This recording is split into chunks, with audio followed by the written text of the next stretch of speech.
Welcome to smart बोल spoken English. आज मी तुमच्यासाठी बेसिक इंग्लिशचा पार्ट 3 घेऊन आलेली आहे। एक छोटासा रिकॅप घेणार आहोत प्रायमरी ऑक्झिलरीचा आपण, आणि मेन वर्ब त्याचे दोन प्रकार काय आहे एक थोडक्यात बघणार आहोत, आणि आपला मेन फोकस असणार आहे मॉडल ऑक्झिलरीवर। क्लियर? तर आता बघा, वर्ब म्हणजे काय? A word which tells us about an action of the subject.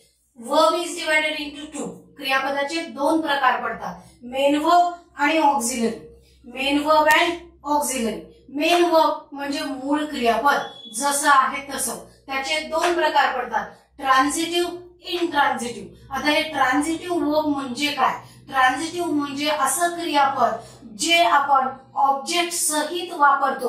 Object असलंच पाहिजे तरच त्याचा अर्थ होतो, नाहीतर इनकम्प्लीट सेंटेन्स होतं, त्याला आपण म्हणतो ट्रान्झिटिव्ह वर्ब। इंट्रान्झिटिव्ह वर्ब म्हणजे विदाउट ऑब्जेक्ट, म्हणजे ऑब्जेक्ट नसलं तरी पण ते वाक्य पूर्ण होतं। कसं? बर्ड्स फ्लाय झालं पूर्ण, बर्ड्स सब्जेक्ट आहे, फ्लाय वर्ब आहे, मग त्याच्या पुढे ऑब्जेक्ट असलं काय नसलं काय फरक पडत नाही। इन द स्काय ऑब्जेक्ट होऊ शकतं, birds fly in the sky, आता ते सब्जेक्ट वर्ब ऑब्जेक्ट झालं। पण नुसतं बर्ड्स फ्लाय असं म्हटलं तरी सेंटेन्स पूर्ण झालं, म्हणजे विदाउट ऑब्जेक्ट सुद्धा आपण तो वर्ब वापरू शकतो, त्याला म्हणायचं इंट्रान्झिटिव्ह वर्ब। क्लियर? ट्रान्झिटिव्ह, इंट्रान्झिटिव्ह। ट्रान्झिटिव्ह म्हणजे ऑब्जेक्ट असलाच पाहिजे, त्याच्याशिवाय सेंटेन्स पूर्ण होणार नाही। इंट्रान्झिटिव्ह म्हणजे ऑब्जेक्ट नसेल तरी पण सेंटेन्सचं मिनिंग आपल्याला क्लिअर होईल। समजलं एवढं? ट्रान्झिटिव्ह, इंट्रान्झिटिव्ह। पुढे डिटेल मध्ये आपण शिकणारच आहोत हे पण। तर आता पुरतं एवढं ठीक आहे नॉलेज। तर ट्रान्झिटिव्ह वर्ब, इंट्रान्झिटिव्ह वर्ब। आता हे ट्रान्झिटिव्ह वर्ब म्हणजे काय की ऑब्जेक्ट असलाच पाहिजे। त्याचे पुन्हा दोन प्रकार होतात, वर्ब विथ टू म्हणजे टू गो, टू कम अशा पद्धतीने। विदाउट टू नुसतं कम, गो, रन, लाफ, क्राय अशा पद्धतीने। क्लिअर? समजलं हे पक्क?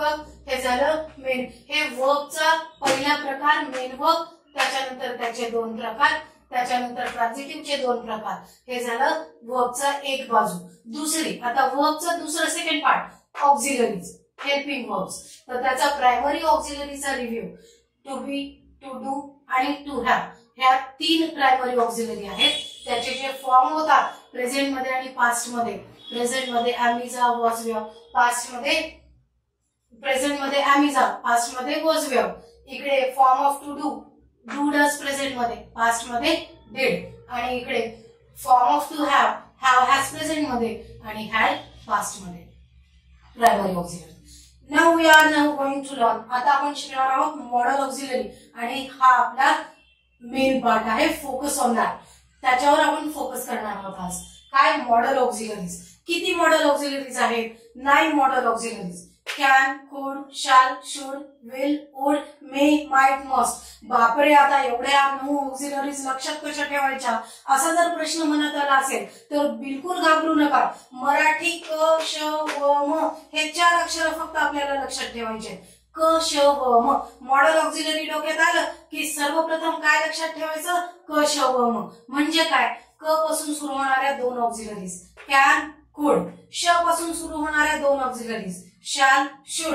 व पासून सुरू होणाऱ्या दोन ऑक्झिलरीज, विल, वुड, आणि म पासून सुरू होणाऱ्या 3 ऑक्झिलरीज आहेत, मे, माइट, मस्ट। आता एकानंतर एक याचे अर्थ काय होतात ते आपण बघूया। कॅन म्हणजे काय? आपल्याला माहितीये करू शकतो। आपण मराठी बोलणारे स्पीकर CAN असं स्पेलिंग डोळ्यासमोर आलं की आपण म्हणतो कॅन। क्लिअर? म्हणतो ना असंच। तर आता त्याचा खरा उच्चार, खरा म्हणजे according to BRP, British received pronunciation कसं होतं? कन म्हणतात बघा, ऐकलं असेल तुम्ही। I can help you, I can help you. Clear? तर प्रोनाउन्सिएशन सुद्धा पुढे आपण शिकणार आहोत। तर आता हे दोन ऑक्झिलरीज कॅन आणि कुड। कॅन म्हणजे काय? करू शकतो, मुलगा असेल तर, मुलगी असेल तर करू शकते, अनेक लोक असतील तर करू शकतात असा अर्थ होतो। क्लिअर?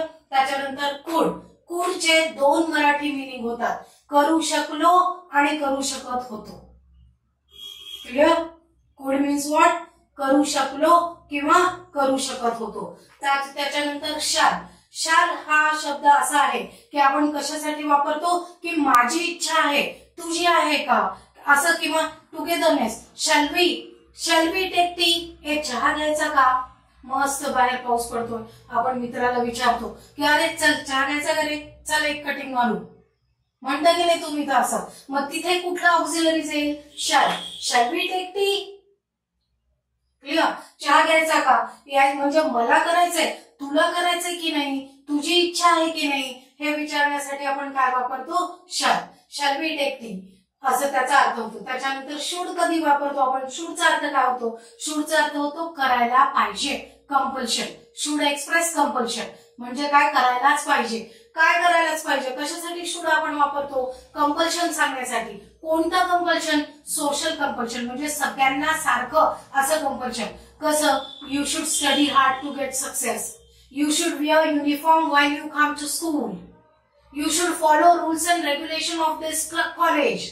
अशा पद्धतीने आपण हे करायलाच पाहिजे, शुड वापरतो. त्याच्यानंतर विल एक्सप्रेस विलिंगनेस, इंटेन्शन आणि इन्स्टन्स. विलिंगनेस काय दर्शवतं, इच्छा. काय दर्शवतं, विल इच्छा दर्शवतं. आणि फ्युचर टेन्स प्रेझेंट करतं will. I will help you, मी तुला मदत करेल, फ्युचर ऍक्शन डिस्क्राईब करतं. आणि साधं आय विल, मी इच्छा पण व्यक्त करतो, आय विल हेल्प यू, करेल means I wish to help you, I will help you. तर विल काय एक्सप्रेस केलं, विश, इच्छा, माझी इच्छा आहे तुला मदत करण्याची, मी करेल तुला मदत. अशा पद्धतीने विलचा अर्थ होतो. त्याच्यानंतर वुडचा अर्थ, वुडचे इतके वेगवेगळे उपयोग आहेत, 11 वेगवेगळे उपयोग आहेत वुडचे. स्पेशली आपण त्याच्यावर एक व्हिडिओ करणार आहोत की वुडचे 11 वेगवेगळे कोणते उपयोग होतात. पण आता त्याचा अर्थ जाणून घेऊया आपण. आता वुड म्हणजे काय, तर त्याचा अर्थ होतो करशील. क्लिअर.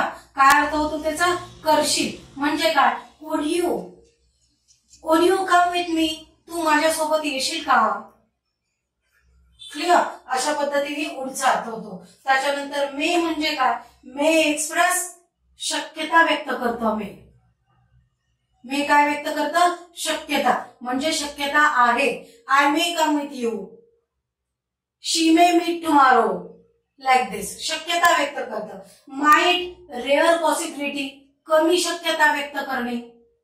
म्हणजे निगेटिव्ह कडे जात असेल, म्हणजे कसं, सपोज कोणी विचारलं की will you come to my house, आपण म्हणतो आय माइट, कदाचित, म्हणजे मला तोंडावर नाही म्हणायचं नाहीये तुम्हाला, पण सांगायचंय की ते शक्य नाहीये. असं असताना आपण माइटचा उपयोग करतो, आय माइट कम टुमॉरो, उद्या कदाचित येऊ शकतो. म्हणजे खरं म्हणायचं असतं की उद्या येऊ शकत नाही, पण आपण तसं तोंडावर म्हणत नाही. काय वापरतो आपण, माइट. आय माइट कम म्हणजे येण्याची कमी शक्यता आहे, कमी शक्यता. रेअर पॉसिबिलिटी, लेस पॉसिबिलिटी व्यक्त करण्यासाठी आपण काय वापरतो, माइट. त्याच्यानंतर मस्ट. आता मस्ट पण आपण कंपल्शन साठी वापरतो, करायलाच पाहिजे या अर्थाने. करायला पाहिजेसाठी शुड एकदा बघितलं आपण, तिथे ते सोशल कंपल्शन होतं. इथे मस्ट मात्र 1 to 1 कंपल्शन आहे. म्हणजे कसं, मित्रांना आपण 1 to 1 काही 1 to 1 कंपल्शन करू शकतो आपण, त्याला कुठलाही ग्रॅमॅटिकल रूल नाहीये 1 to 1 कंपल्शनला. You must not talk with her, तू तिच्याशी बोलायलाच नाही पाहिजे. आता हे कंपल्शन 1 to 1 मित्रांमध्ये आपण करतो की तू त्याच्याशी बोलायलाच नाही पाहिजे किंवा तू तिच्याशी बोलायलाच नाही पाहिजे. हे जे अशा 1 to 1 कंपल्शन असतात त्याच्यासाठी आपण काय वापरतो, मस्ट, करायलाच पाहिजे. क्लिअर. तर हे सगळे झाले मॉडल ऑक्झिलरीज, कॅन, कुड, shall, should, will, would, may, might, must. आणि लक्षात ठेवण्यासाठी एक एकदम इझी वे, क श व. क्लिअर. डोक्यात पक्क बसवा, क श व म मॉडल ऑक्झिलरीज. कधीही विसरणार नाही, असं तुमचं लर्न होईल हे.